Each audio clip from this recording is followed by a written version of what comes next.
All right, boys and girls. This is Eugene at the Shop Automotive in Real Communities, New Mexico. I'm not going to take all the credit for this fix or finding the problem. I actually YouTubed a video and this came up. I got 32 years experience and I got all the data you can ever ask for, but somehow it doesn't cover everything. You do not find little secrets like this. I had pulled off the rear door panel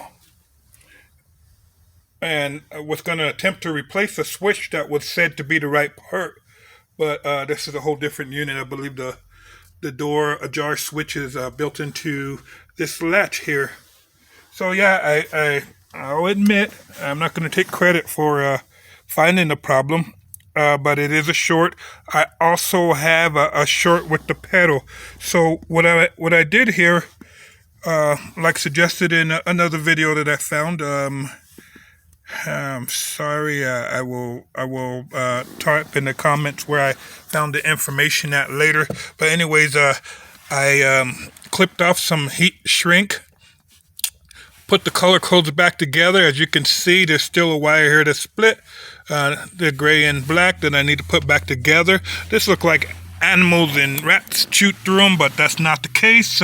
You work it enough in this jam, and they will break loose. And there are still a few wires that got cuts in them. I'm gonna go ahead and chop them and solder them and put some heat shrink on them, and then I use my handy dandy Harbor Freight see, heat gun to shrink the heat wraps. I got this little cool soldering device from Matco, and it feeds the solder and it holds the wires, so you can do it a one-hand job. And then that doesn't sound right, hand job. That's not what I meant. Anyways, also I got here my handy dandy Milwaukee soldering iron. If anybody ever wonder how these things work, it's beautiful.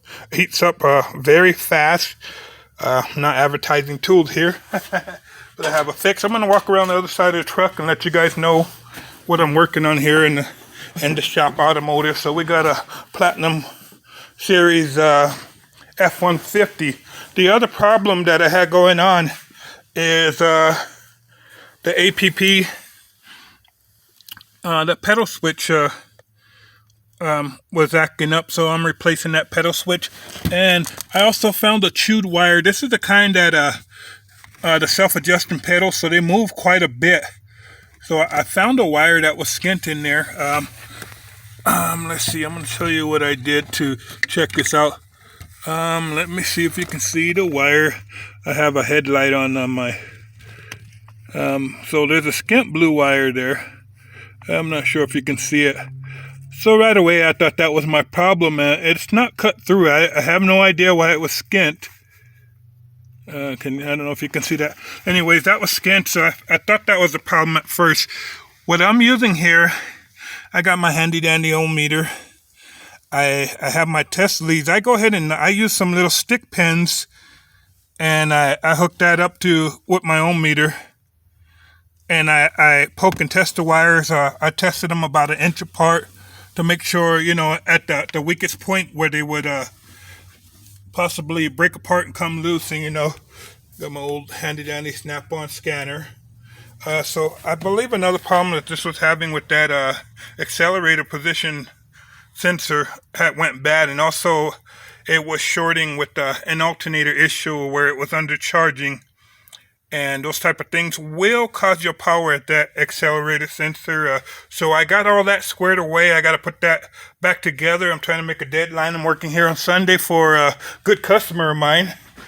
And so I nearly got it all squared away. Thanks for the guy who shared the YouTube video. Like I said, I spent hours checking in wire diagrams, and I actually pulled the door panel apart in the rear because it's a rear right door. Ajar switch keep coming on, and sure enough, that was the issue. If you like what I did, go ahead and subscribe. And if you have any questions, go ahead and ask them. I appreciate it. We'll post some more videos in the future. We do about 6 cars. 6 cars come in a day to my shop, and so we handle everything foreign, domestic. You guys have a good night. Thank you for watching.